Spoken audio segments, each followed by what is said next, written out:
magsamba, sama-sama nating lingin, panawagan ng santong diin, pagsaluhan na ialay na sa kahanan ng ating Diyos Ama.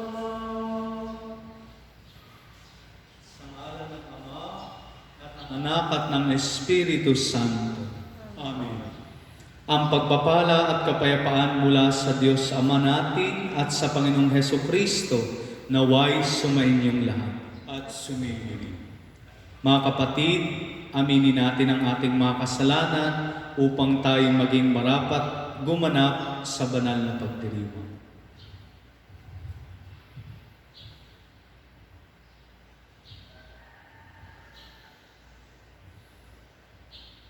Sinubong tagapagpagaling sa mga nagsisisi, Panginoon, kaawaan mo kami. Panginoon, kaawaan mo kami. Dumating na tagapag-anyayang mga makasalanay magsisi, Kristo, kaawaan mo kami. Kristo, kaawaan mo. Nakaluklok ka sa kanan ng Diyos Ama para ipamagitan kami, Panginoon, kaawaan mo kami. Panginoon, kaawaan mo kami. Kaawaan tayo ng makapangyarihang Diyos, patawarin tayo sa ating mga kasalanan, at patnubayan tayo sa buhay na walang hanggan. Amen. Awitin natin ang papuri sa Diyos.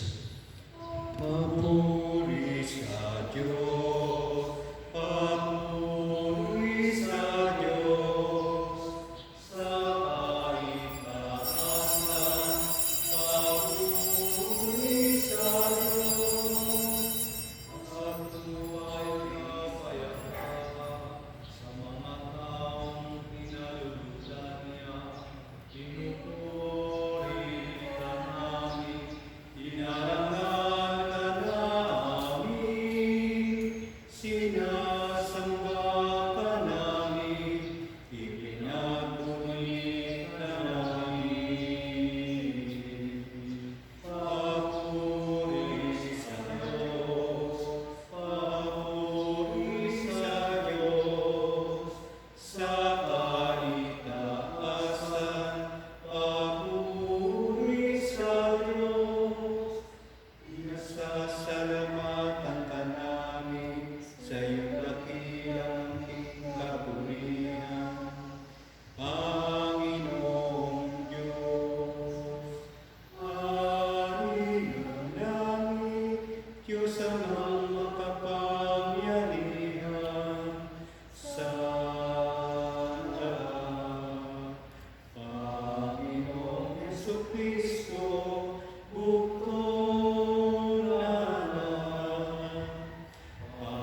kanang Espiritu Santo, sa kadakilaan ng Diyos Ama. Amen. Papuri sa Diyos, papuri sa Diyos, sa kaitaasan, papuri sa Diyos, sa kaitaasan, papuri sa Diyos. Manalangin tayo.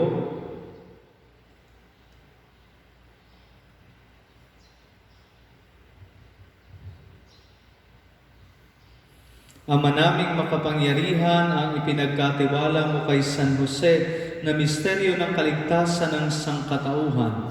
Nung ito ay iyong simulan, ay lubusin mo ngayon sa pagganap ng iyong sambayanan, pakundangan sa kanya ring panalangin sa pamagitan ng Hesukristo, kasama ng Espiritu Santo, magpasawalang hanggan. Amen.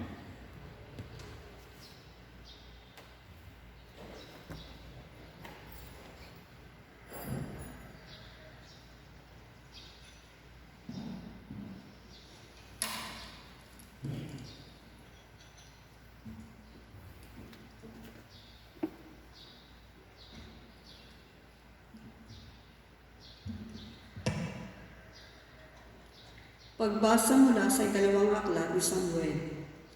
Noong mga araw na iyon, sinabi ng Panginoon kay Nathan, "Ganito ang sabihin mo kay David, pagkamatay mo, isa sa iyong mga anak ang ipapalit ko sa iyo.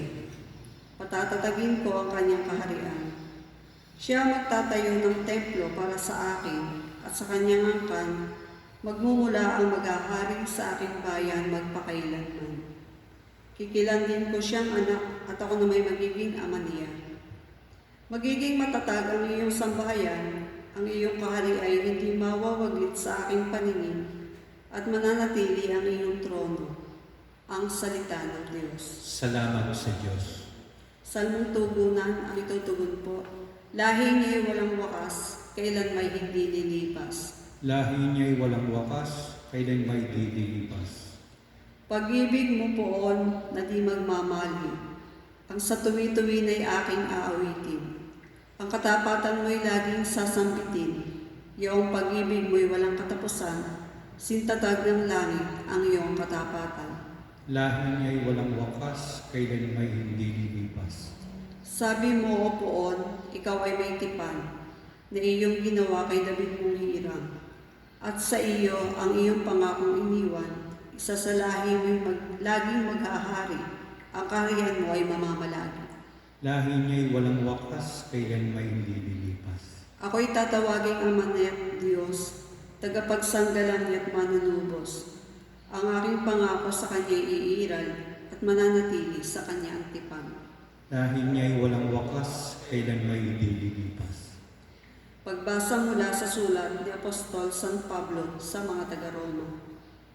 Mga kapatid, pinangako ng Diyos kay Abraham at sa kanyang lahi na mamanahin nila ang sanlibutan, hindi dahil sa pagsunod niya sa kautusan, kundi sa kanyang pananalig sa Diyos at gayon siya pinawalang sala.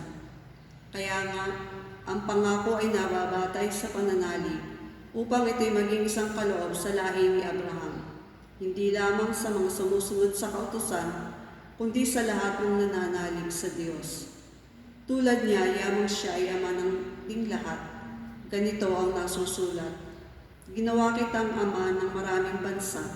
Ang pangakong ito ay may bisa sa harapan ng Diyos na kanyang pinananaligan. Ang Diyos na bumubuhay sa mga patay at lumikha sa lahat ng bagay. Bagamat wala ng pag-asang magkaanak, nanalig pa rin si Abraham na siya'y magiging ama ng maraming bansa ayon sa sinabi sa kanya. Kasindami ng bituin ang magiging lahi mo, kaya't dahil sa kanyang pananalig, siya'y pinawalang sala. Ang salita ng Diyos. Salamat sa Diyos.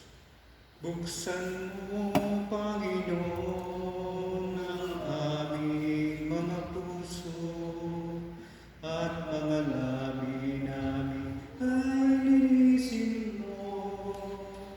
Bigyan mo kami ng kagabang loob upang tingin ang mabuting balita mo.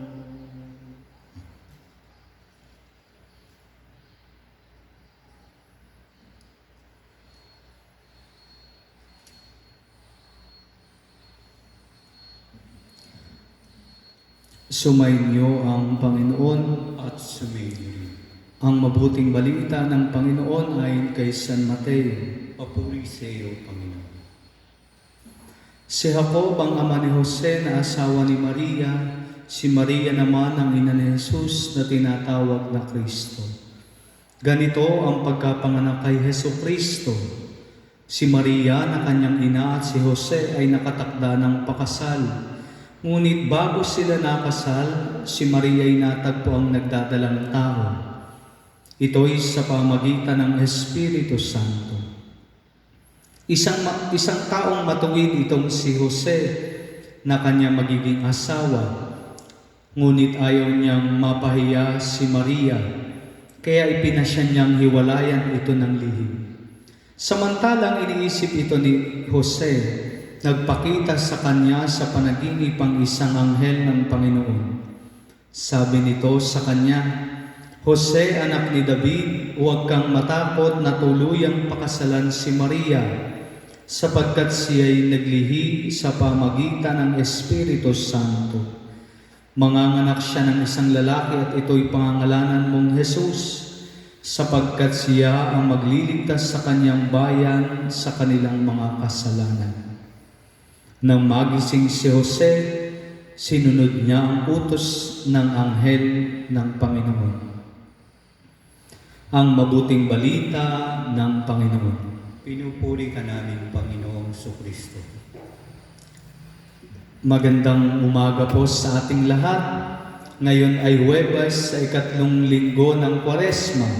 At ngayong araw din ito ay pinagdiriwang natin ang dakilang kapistahan ni Jose, ang kabiyak ni Maria. Si San Jose ay isang taong tahimik, ngunit alam nating may ginagawa. Kabaliktaran po sa mga taong kalimitan ay ayaw nating makasama. Yung mga taong sagana lamang sa salita, maraming sinasabi, ngunit wala ka namang makitang ginagawa. Kabaliktaran itong si Jose, sapagkat bagamat hindi natin siya narinig na nagsalita saan man sa ating ebanghelyo, alam nating siya ay nakikinig at sumusunod sa utos ng Diyos. Nangangahulugan ba ito na nauunawaan ni San Jose ang lahat ng iniuutos sa kanya ng Panginoon? Malamang po ay hindi. Mayroon din siyang mga agam-agam at pagtatanong. Subalit, marahil ay nais din niyang ibulalas ang laman ng kanyang isip at puso sa harap ng Panginoon. Ngunit hindi niya ito ginawa. Sa halip, malinaw kay San Jose ang dalawang katangian, kung kaya't kumikilos siya kahit hindi nagtatanong o nagsasalita ng anuman. Una, marunong makinig si San Jose at nakikinig siya ng mabuti. Makikita po natin na marami sa mga pagkakataong nag-utos ang Diyos kay Jose. Halimbawa na lamang sa ating ebanghelyo, nung iutos ng Diyos na pakasalan niya si Maria. Gayon din ang tagpo ng dalhin ni Jose ang mag-ina sa Ehipto at maging sa kanilang pagbalik sa Israel. Ang lahat ng ito ay utos ng Diyos kay Jose. Ngunit malinaw ang dahilan ng Diyos sa bawat utos na binibitawan niya kay Jose. At dito siya nakatuon.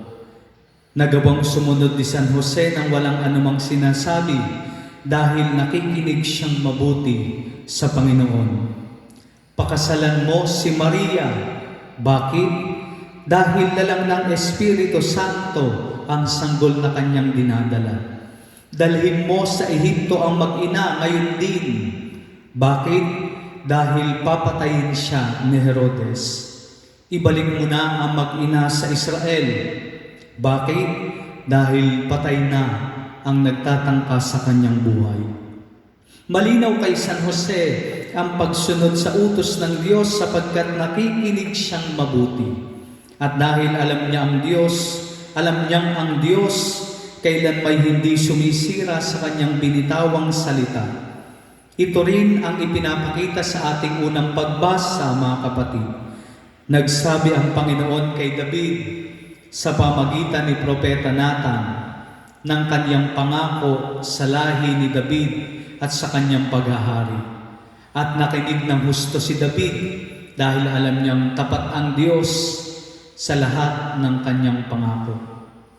At bukod sa pakikinig, ang ikalawang katangian ni Jose na naging daan sa kanyang patuloy na pagsunod sa Diyos ay dahil buo ang kanyang pananalig sa Diyos. Naniniwala si San Jose na ang Diyos ay makapangyarihan at mapangyayari niya ang anumang bagay. Kaya naman hindi na niya kailangang magtanong sapagkat lubos ang kanyang pagtitiwala sa kapangyarihan ng Diyos. At ito rin ang makikita natin, mga kapatid, sa ating ikalawang pagbasa mula sa sulat ni San Pablo sa mga taga-Roma. Ipinahayag niya doon kung paanong ang pananalig ni Abraham ang naging dahilan sa katuparan ng pangako ng Panginoon, na bagamat wala ng pag-asang magkaanak, ay nanalig pa rin siyang magiging ama ng maraming bansa dahil alam niyang ito'y mapangyayari ng Diyos. At ito nga ay nagkaroon ng katuparan. At ito rin, mga kapatid, ang paanyaya sa bawat isang naniniwala kay Jesus. Kaya naman sa ating pagdiriwang ngayon sa kapistahan ni San Jose, hilingin natin sa Diyos na bigyan niya rin tayo ng dalawang katangiang ito. Ang kakayahang makinig ng mabuti sa ipinag-uutos ng Diyos at ang pagsampalataya ng lubos sa kanyang kapangyarihan. Sa panahon po ngayon, tayo ay humaharap sa pagsubok dahil sa banta ng COVID-19. Marami sa atin ang maaaring magbulalas ng ating sariling saloobin. Marami nagtatanong at kumukwestiyon sa ginagawa ng pamahalaan at lalo na sa ginawa ng simbahan. Marami magsasabi na kawalan daw ito ng pananampalataya. Subalit kung ating pagdinilayang mabuti at tutularan ang ginawa ni San Jose, susunod tayo ng tahimik, hindi dahil sa walang katuturan ang nais nating sabihin, kundi dahil mas pinakikinggan natin ang kalooban ng Diyos at hindi ng ating sarili. At dahil buo ang ating pananalig sa Kanya, na kaya niya tayong iligtas sa sakunang ito kung tayo ay makikipagtulungan lamang. Tunay ngang lahat ay mapangyayari ng Diyos. Kaya nga, mga kapatid, tularan natin si San Jose. Sumunod tayo ng lubos at tumalima tayo ng tahimik. Pagpalain po tayo. Ipahayag natin ang ating pananampalataya. Sumasampalataya ako sa Diyos amang makapangyarihan sa lahat na may gawa ng langit at lupa. Sumasampalataya naman ako kay Kristong isang anak ng Diyos, Panginoon nating lahat. Nagkatawang tao siya lalang ng Espiritu Santo, pinanganak ni Santa Mariang Birhen, pinagpakasakit ni Poncio Pilato, pinako sa krus na matay ni Libing, nanaaw sa kinaroroonan ng mga yumaha, na may 3 araw na buhay na maguli, umakyat sa langit, naluluklok sa kanan ng Diyos amang makapangyarihan sa lahat. Doon magmumula paririto at hukom sa nangabubuhay at nangamatay na tao. Sumasampalataya man ako sa Diyos Espiritu Santo, sa banal na simbahang Katolika, sa kasamaan ng mga banal, sa kapatawaran ng mga kasalanan, sa pagkabuhay na muli ng namatay na tao at sa buhay na walang hanggan. Amen. Pag-aalay.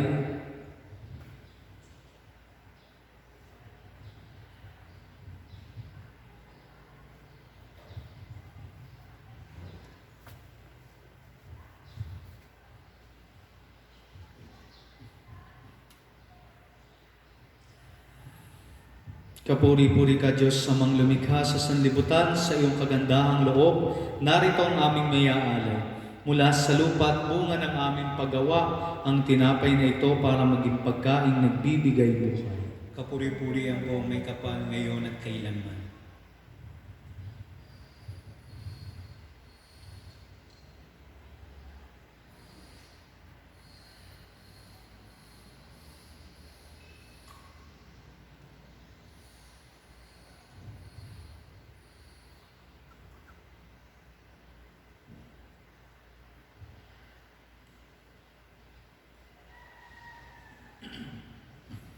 Kapuri-puri ka Diyos amang lumikha sa sanlibutan, sa iyong kagandahang loob, narito ang aming mayaalay. Mula sa katas ng ubas at bunga ng aming paggawa, ang alak na ito para maging inuming nagbibigay ng iyong Espiritu. Kapuri-puri ang buong may kapal ngayon at kailanman.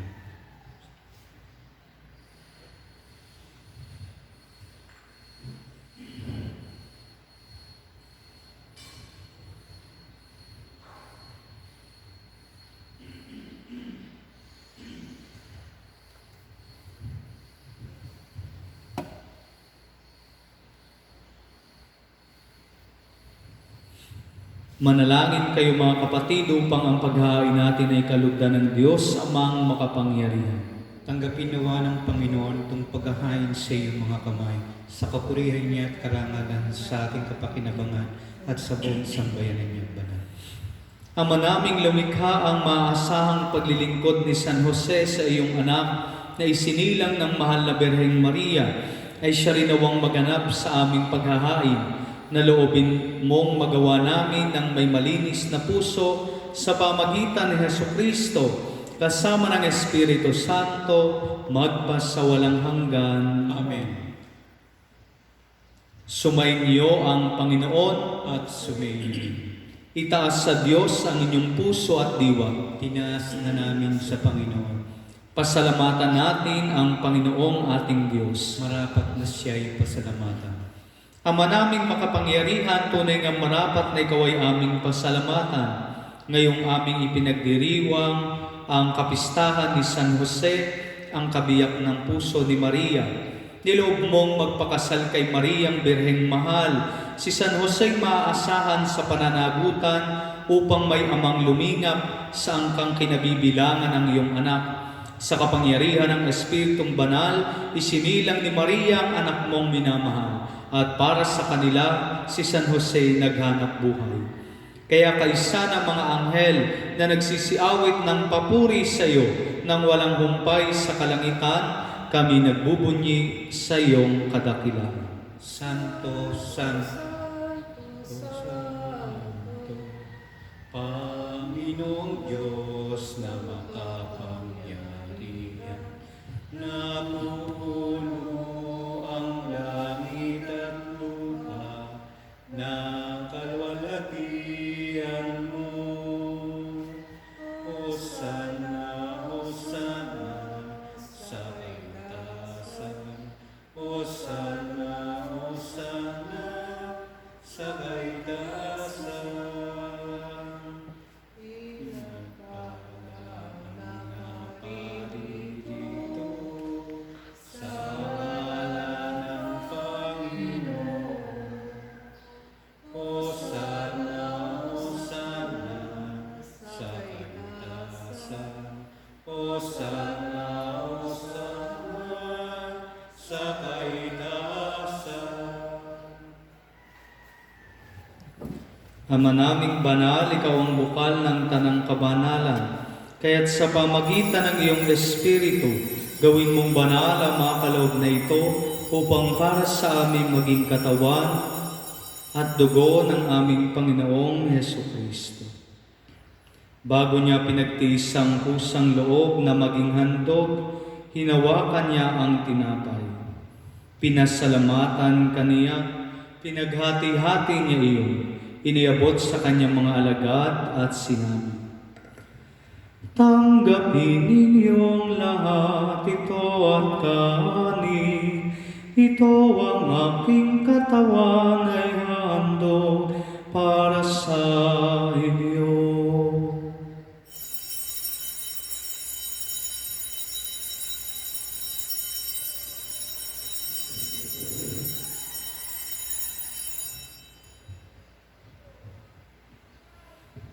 Gayon din naman noong matapos ang hapunan, hinawakan niya ang kalis.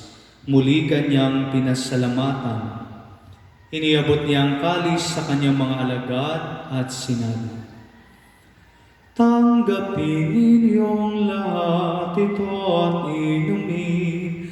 Ito ang kalis ng aking dugo, ng bago at walang hanggang tipan. Ang aking dugo na ibubuhos para sa inyo at para sa lahat, sa ikapagpapatawad ng mga kasalanan. Gawin ninyo ito sa pag-alala sa akin."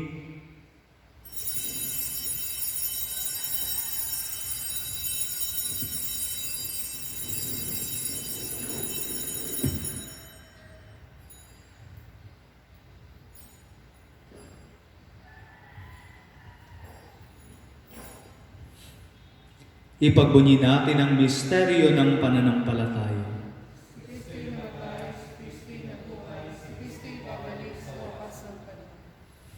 Ama, ginagawa namin ngayon ang pag-alala sa pagkamatay at muling pagkabuhay ng iyong anak, kaya tiniaalay namin sa iyo ang tinapay na nagbibigay buhay at ang kalis na nagkakaloob ng kaligtasan.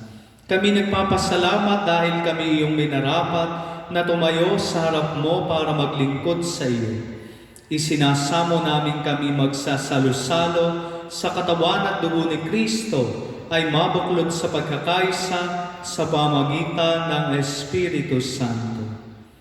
Ama, lingapin mo ang iyong simbahang laganap sa buong daigdig. Puspusin mo kami sa pag-ibig kaysa ni Francisco na aming Papa, ni Buenaventura na aming Obispo at ng Tanang Kaparian. Alalahanin mo rin ang mga kapatid naming nahimlay na may pag-asang sila'y muling mabubuhay, gayon din ang lahat ng mga pumanaw.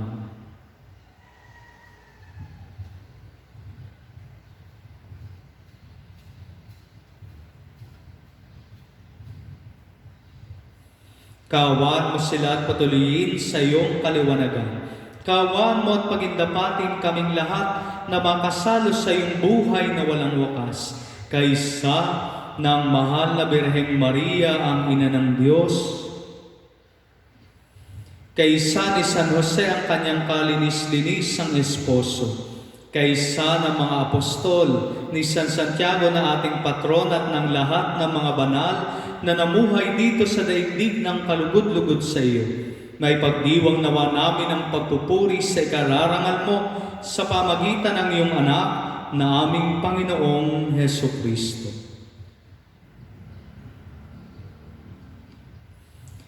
Sa pamagitan ni Kristo, kasama niya at sa Kanya, ang lahat ng parangal at papuri ay sa iyo, Diyos samang makapangyarihan, kasama ng Espiritu Santo, magpasawalang hanggan. Amen.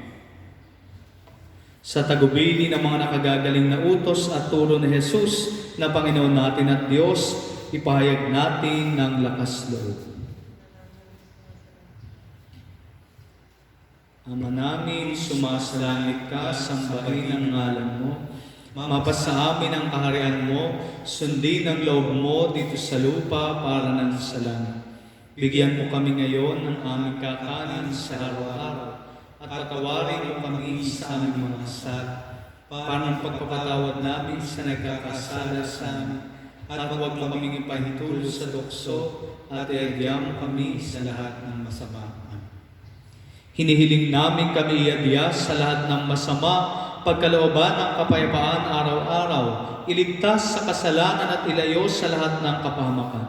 Samantalang aming pinananabikan ang dakilang araw ng pagpapahayag ng tagapagligtas naming si Jesucristo. Sapagkat sa iyo ang kaharian, kapangyarihan at ang kapurihan magpakailanman. Amen. Panginoong Jesucristo, sinabi mo sa iyong mga apostol, kapayapaan ang iniiwan ko sa inyo. Ang aking kapayapaan ang ibinibigay ko sa inyo. Tunghayan mo ang aming pananampalataya at huwag ang aming mga pagkakasala. Pagkalooban mo kami ng kapayapaan at pagkakaisa ayon sa iyong kalooban. Kasama ng Espiritu Santo, magpas sa walang hanggan. Amen. Ang kapayapaan ng Panginoon ay laging sumainyo. At sumayo rin. Magbigayan kayo ng kapayapaan sa isa't isa. Peace with you.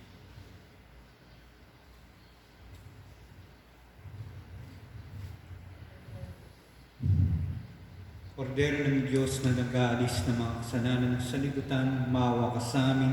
Kordero ng Diyos na nag-aalis ng mga kasalanan ng salibutan, maawa ka sa amin. Kordero ng Diyos na nag-aalis ng mga kasalanan ng salibutan, ipagkaloob mo sa amin ang kapayapaan.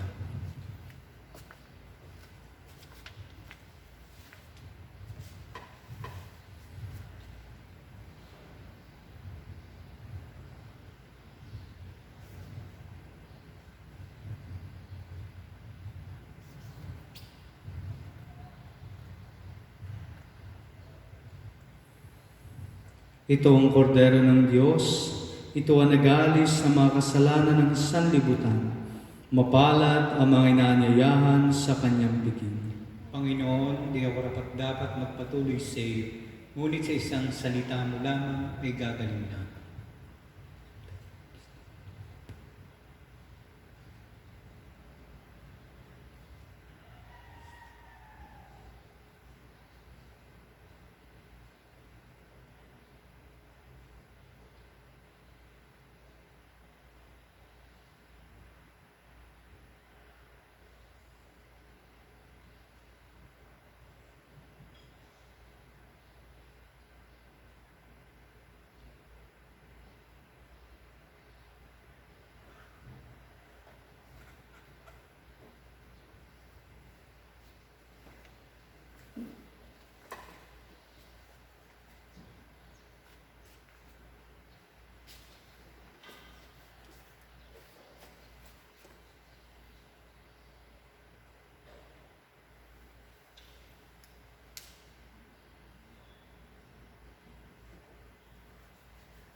Lingkod na maasahan, mapagkakatiwalaan, gantimpalay iyong kamtan, saluhan sa kagalakan ang poong pinaglingkuran.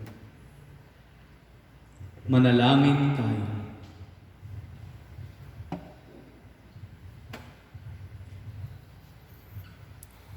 Ama naming mapagmahal, ang iyong angkang nagagalak sa dakilang kapistahan ni San Jose at iyong pinapakinabang sa banal na pagkain sa iyong hapag, ay lingapin mong lagi at panatilihin mong tumanggap ng iyong kaloob sa pamagitan ni Jesucristo kasama ng Espiritu Santo magpas sa walang hanggan. Amen.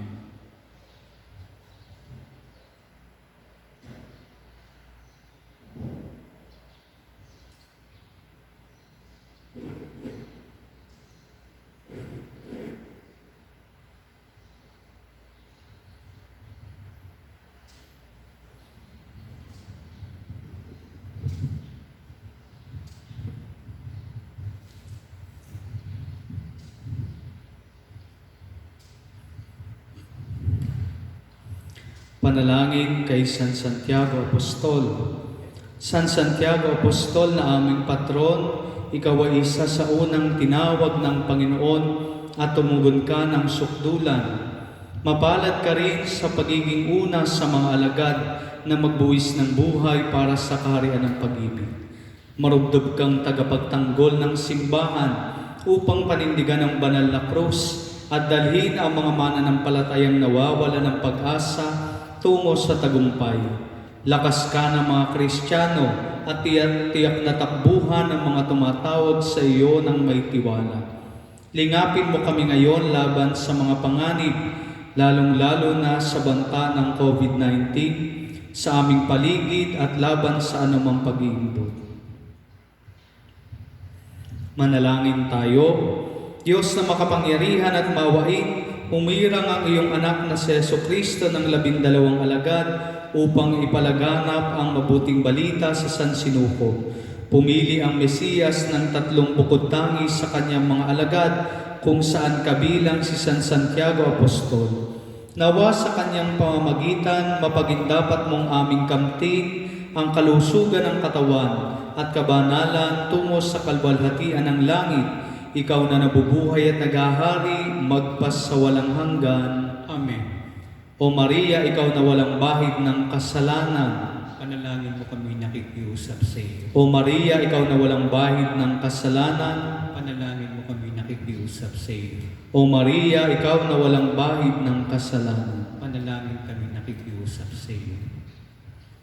Amang masintahin, pinagpala mo si San Santiago Apostol, hinirang siya ng iyong bugtong na anak na maging saksi ng kanyang kalwalhatian sa bundok ng Tabor at sa kanyang hapi sa halamanan ng Getsemani. Ang aming patron ay sagisag ng pakikibaka at tagumpay na namamagitan para sa amin upang kami magkamit ng lakas at kasiyahan sa aming patuloy na pakikibaka sa buhay na ito. Mapagtagumpayan nawa namin ang hidwaan at naway maging marapat kaming tumanggap ng gantimpalang laan sa mga tapat na lingkod mo. Hinihiling namin ito sa ngalan ni Jesucristo, kasama ng Espiritu Santo, ngayon at magpasawalang hanggan. Amen. Darasalin natin ang Oratio Imperata laban sa paglaganap ng COVID-19. Diyos, Ama namin, lumalapit kami sa iyo para sa aming kahilingan na kami ay iyong proteksyonan laban sa COVID-19 na kumitil na ng maraming buhay at nakaapekto na sa sangkatauhan. Nananalangin kami para sa iyong biyaya, para sa mga taong inatasan na pag-aralan ang kalikasan at ang sanhi ng virus na ito. Gayon din upang mapahinto ang patuloy nitong paglaganap, gabayan mo po ang mga inatasang mga laga sa kalusugan na kanila nawang magampanan ang kanilang tungkulin ng buong husay at may malasakit.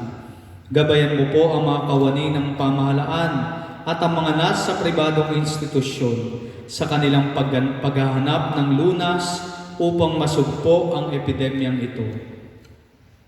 Ipinapanalangin namin ang lahat ng mga naapektuhan, nawa ay hilumin mo po ang kanilang karamdaman. Ipagkaloob mo po nawa sa amin ang iyong biyaya upang kami ay patuloy na makagawa ng kabutihan para sa lahat at makatulong sa lahat ng mga nangangailangan. Ipinapanalangin po namin ito sa pamagitan ng aming Panginoong Jesucristong iyong anak na nabubuhay at naghahari kasama ng Espiritu Santo magpas sa walang hanggan. Amen. Maria, aming ina at tulong ng mga Kristiyano, Panalangin mo kami. San Rafael Arcangel, Ipanalangin mo kami. San Roque, Panalangin mo kami. San Lorenzo Ruiz, Panalangin mo kami. San Pedro Calungsod. Panalangin mo kami.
Sumainyo ang Panginoon at sumainyo rin. at away pagpalain kayong lahat ng ating dakila at makapangyarihang Diyos, Ama at Anak at Espiritu Santo.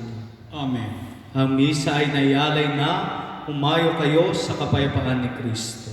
Salamat sa Diyos.